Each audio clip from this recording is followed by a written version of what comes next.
Gadis dibohongi pacarnya untuk berlibur. Namun dia menemukan pacarnya hanya memesan satu kamar. Meskipun mereka akan segera menikah, tapi gadis yang konservatif itu tetap merasa tidak pantas. Ketika melihat piyama seksi yang dikeluarkan pacarnya, dia langsung mengerti maksud pacarnya. Namun saat pacarnya memaksanya untuk mengganti pakaian, dia secara tidak sengaja terpeleset. Kepalanya terbentur keras ke meja rias. Ternyata dia terkejut menemukan dia bisa melihat masa depannya. Setelah malam ini, dia akan hamil anak pacarnya. Dan sebulan kemudian, orang tua dengan ide konservatif hanya bisa mendesak pacarnya untuk menikah karena hamil. Namun pacarnya justru memanfaatkan kesempatan untuk memaksanya untuk menyerahkan toko yang telah dikelolanya selama bertahun-tahun kepada dirinya. Hanya mau menikahinya. Dia yang berpikir cinta malah setuju. Setelah menikah, dia terus menjadi pembantu gratis di rumah suaminya, sehingga jarang pulang ke rumah orang tuanya. Namun saat orang tuanya sakit parah, ibu mertua dan suaminya justru mengambil semua tabungannya. Meskipun dia berlutut memohon, mereka juga enggan membayar biaya operasi untuk orang tua. Ini yang menyebabkan orang tuanya meninggal dengan tragis. Gadis yang terbangun dari mimpi, untuk menguji mimpi yang bisa meramalkan masa depan ini. Apakah ini benar-benar nyata? Dia terpaksa mengenakan piyama, pura-pura ingin bermain sesuatu yang berbeda dengan pacarnya, membiarkannya terjebak terlebih dahulu.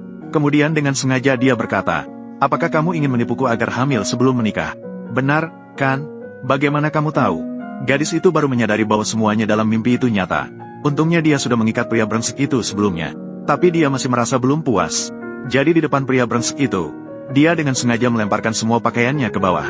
Lalu dengan anggun dia berbalik dan pergi. Salju pertama tahun 2008 turun sedikit dingin. Tapi saat ini hatinya terasa hangat. Namun tiba-tiba pria brengsek itu berhasil melepaskan diri dan mengejarnya. "Kamu berhenti di situ." Gadis itu langsung berlari.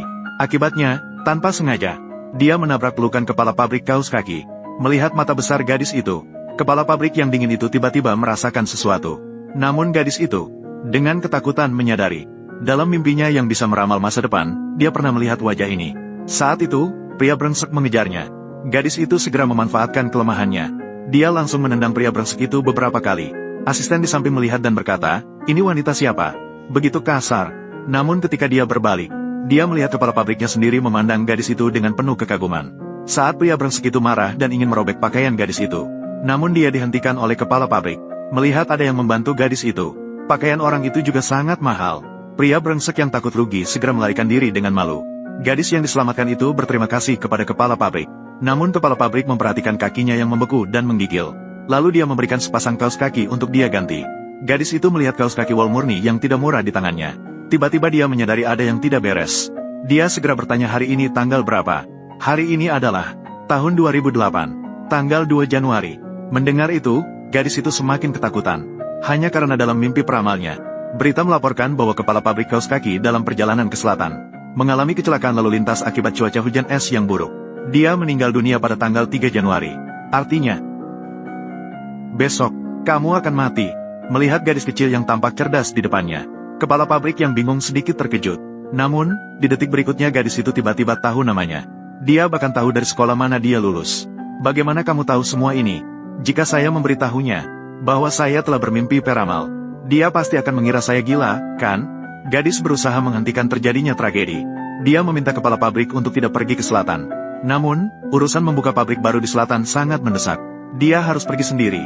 Setelah mengatakannya, dia pergi bersama sekretaris. Gadis itu terbenam dalam pikirannya. Kepala pabrik berbalik melihat gadis yang berdiri kaku di tempat. Dia memberikan sarung tangan kulitnya kepada gadis itu untuk menghangatkannya. Namun, tindakan penuh kasih ini justru mengubah nasibnya. Gadis itu tiba-tiba memanggil kepala pabrik yang pergi. "Zhou Chengguang." Suara ini seperti api di musim dingin, membuat kepala pabrik tidak bisa tidak berhenti. Gadis itu berlari dengan semangat ke arah kepala pabrik. "Mati, dan menikah denganku. Pilih salah satu." Sekali lagi, foto kepala pabrik dicetak oleh karyawan. Mereka semua mengira kepala pabrik sudah mengalami kecelakaan. Namun, di detik berikutnya kepala pabrik muncul di depan mereka. Mereka bahkan mengira itu adalah kebangkitan dari kematian. Sampai mereka merasakan tubuh kepala pabrik yang hangat, baru menyadari bahwa kepala pabrik masih hidup. Saat mereka sedang bingung, tak disangka mereka mengetahui, kepala pabrik tidak pergi ke selatan untuk memeriksa pabrik baru, melainkan dia mengambil cuti karena ada urusan. Para karyawan merasa sangat terkejut, karena kepala pabrik sebelumnya bahkan jika patah kaki, tetap bekerja tanpa henti. Mengetahui bahwa kepala pabrik ingin menikah dengan gadis, itulah sebabnya dia mengambil cuti menikah. Dalam sekejap mereka merasa kasihan pada kepala pabrik. Mereka merasa gadis meninggalkan tunangannya, lalu segera menikah. Pasti ini adalah penipuan pernikahan. Namun kepala pabrik mengeluarkan surat perceraian. Dan mereka hanya pasangan di atas kertas. Gadis menikah dengannya hanya untuk menghindari bencana. Setelah bencana berdarah berlalu, mereka akan bercerai. Saat itu, petugas penegak hukum menelepon. Teknisi menemukan bahwa itu adalah telepon peringatan yang dibuat oleh istrinya sebelumnya. Meminta mereka untuk menutup jalan lebih awal. Hanya dengan cara ini, bencana kali ini tidak menimbulkan korban jiwa. Kepala pabrik tidak menyangka bahwa gadis itu tidak hanya cantik. Dia juga sangat baik hati. Dia yang terpesona, memutuskan untuk menjadikan gadis itu sebagai istri yang sebenarnya. Kalian berdua, pergi membeli permen. Seluruh pabrik akan membagikan. Satu orang satu kotak. Kenapa? Saya Zhou Chengguang, lajang hampir 30 tahun. Baru saja menikah. Tidak membagikan permen pernikahan dengan baik. Orang lain mengira saya pelit saat menikah. Harus diatur dengan jelas untuk saya. Aku akan menjemput istri bosmu. Jadi, dia datang dengan banyak tas ke rumah istri yang secara resmi. Mengunjungi mertua. Tidak disangka, dia membuat ibu mertua terpesona. Aduh, menantuku ini.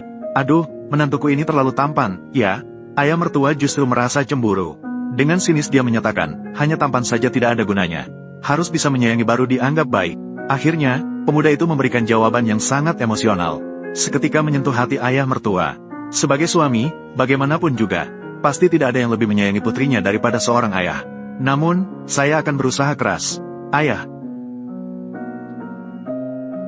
Kemudian, ibu mertua juga menyiapkan banyak hidangan lezat untuk menantunya. Gadis yang sudah lama tidak pulang ke rumah, melihat semangat ibunya, kejanggalan saat ayahnya bersulang.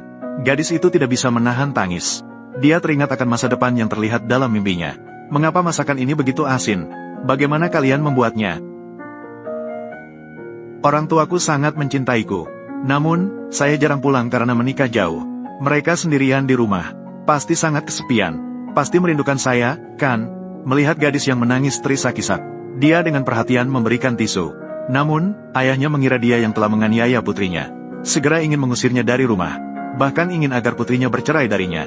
Namun, saat itu ibu mertua berbicara. Dia mengetuk meja dan meminta ayah mertua untuk duduk. Kamu tidak tahu apa yang dilakukan menantu tadi? Apakah sudah melakukan sesuatu? Ini yang pertama. Sejak masuk, begitu banyak hadiah. Paket besar dan kecil. Semuanya dibawa oleh menantu seorang diri. Yang kedua, Xiaolan menangis. Kamu hanya sibuk marah. Menantu langsung memberikan. Mengulurkan tisu. Ketiga, dia juga diam-diam mengambil potongan itu dari piring. Potongan terbaik. Dimasukkan ke mangkuk Xiaolan.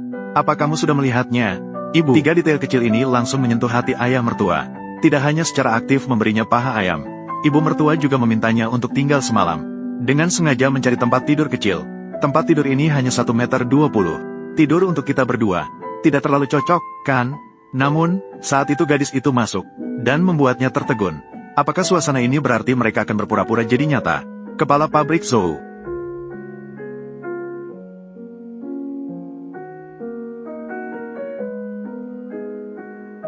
Bagaimana menurutmu tentang ini?